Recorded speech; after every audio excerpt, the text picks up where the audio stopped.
trip. It has been changed a little. It is to be a 2-horse. However, somebody cut the back of the block out to accommodate the rod for the longer stroke. It's a quarter or half-inch longer stroke than 1.5 horse. This one had some issues. It broke the bolt on the rocker arm, which bent valves and cracked the head again. It had been repaired once, so I have now repaired the head again, put new head gaskets on, repaired the rocker arm bracket, put it all back up. We'll see how it runs. It does pretty good, and it took a good bit of work to get it back right, but let's see what it'll do.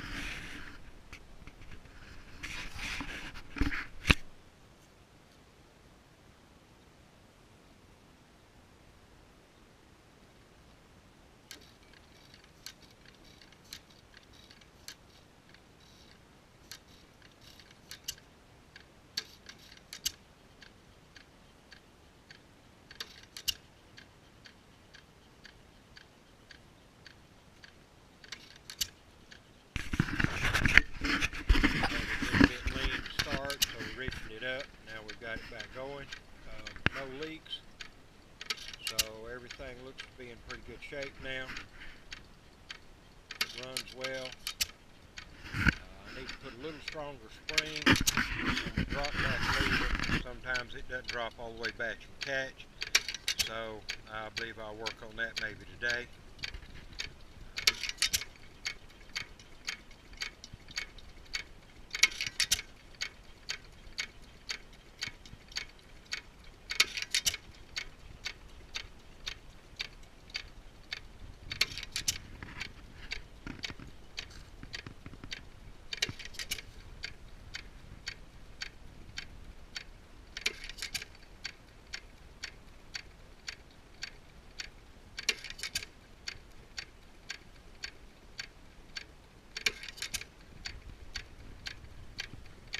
It does have a 4-inch pulley on it, so it's ready to work.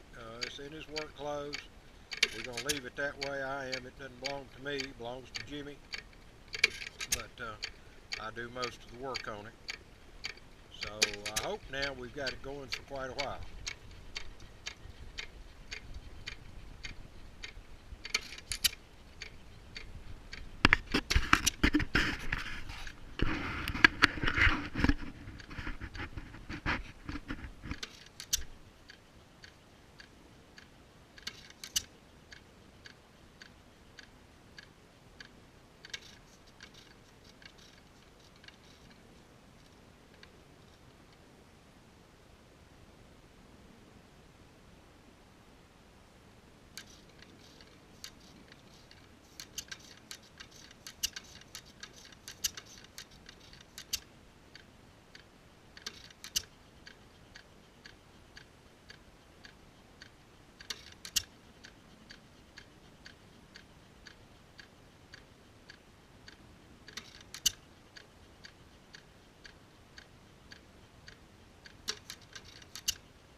Majestic. This is another Waterloo contract engine. It is a T. Eaton, 1.5 horse, 1914. They had kind of messed with the crank on the end and ground it flat, so I ended up having to make a pulley for it that would fit what they had left of the crank, and I think we've done pretty well by that. So it also has a 4-inch flat pulley on it. Both these carts were handmade by myself and my son. This is just a 1914. We have put a set of rings in it. They have not fully seated yet, so we're going to run her a little bit and see how they seat, see how it sounds, and then we'll have them both running.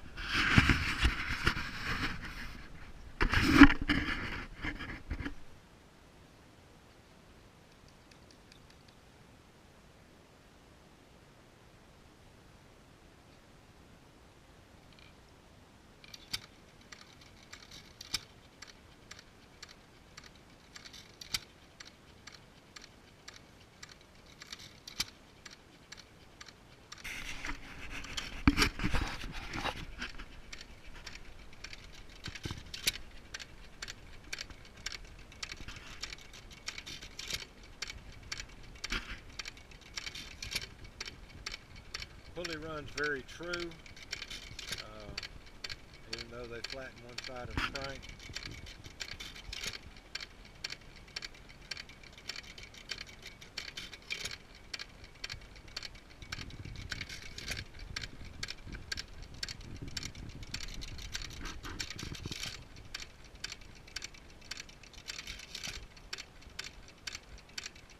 Of course, this one does not have a mag. It does have an igniter just like the other one, but this one runs off a low pass coil and a little 12-volt battery. Works pretty well.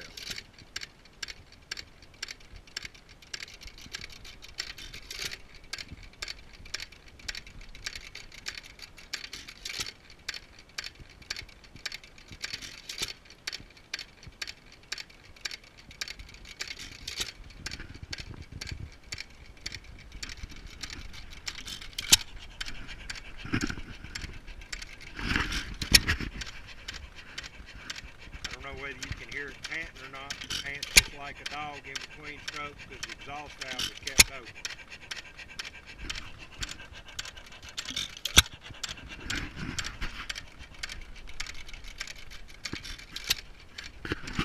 I'm going to crank it one more time and then we'll crank them both and let them run a minute.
I knew half of the stories these two motors could tell.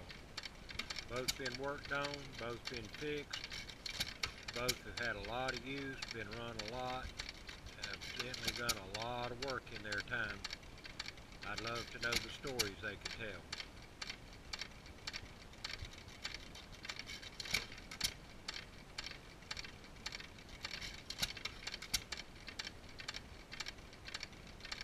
Glad to see them both running, both doing what they were made to do, still 100 years later.